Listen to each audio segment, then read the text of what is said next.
একটি ভেঙে যাওয়া ভালোবাসার গল্প। এখনকার সম্পর্কগুলো যত তাড়াতাড়ি গড়ে ওঠে, আবার তত তাড়াতাড়ি সেই সম্পর্কগুলো ভেঙে যায়, একদম হাত থেকে কাচের গ্লাস পড়ে যাওয়ার মতো। ফ্যামিলি থেকে এখনকার সম্পর্কগুলো মেনে নিলেও অনেক সময় দেখা যায় নিজেদের মধ্যে আগ্রহ থাকে না, অথচ 80-90 দশকের প্রেমগুলো অনেক ফ্যামিলি মেনে নিতে চাইতো না। অনেক কষ্ট করার পর মাত্র 10 জনের মধ্যে একজন পারত তার ফ্যামিলিকে রাজি করাতে, তাও আবার অনেক সময় দেখা যেত মাকে খুব কষ্ট করে রাজি করাতে পারলেও বাবা রাজি হতো না, আবার বাবা রাজি হলেও কাকা রাজি হতো না। সেই সময়ের সম্পর্কগুলো অনেক মজবুত ছিল, নিজের বিশ্বাস ভরসা নিয়ে কখনো কারো উপরে আঙ্গুল তুলতে হতো না, কথায় কথায় সম্পর্ক ভেঙে দেওয়ার হুমকি দেওয়া লাগতো না।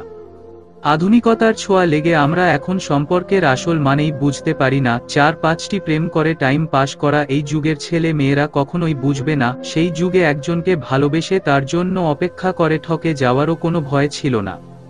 সেই যুগের ভালোবাসায় প্রতারিত হওয়ারও কোনো ভয় ছিল না। সেই যুগের ভালোবাসায় শুধু ছিল একজনের প্রতি আরেকজনের দীর্ঘ বিশ্বাস, ভরসা আর খাঁটি ভালোবাসা। আমাদের এই পোস্টটি আপনার কাছে কেমন লেগেছে দয়া করে কমেন্টে বলে দিয়ে যাবেন। আর আপনাদের মাঝে যদি ভালোবাসা হারিয়ে যাওয়ার কোনো ভয় থাকে, তাহলে অবশ্যই আপনার প্রিয় মানুষটির কাছে এই পোস্টটি শেয়ার করে দিবেন। পরবর্তী পোস্ট পেতে আমাদের সাথেই থাকুন। ধন্যবাদ।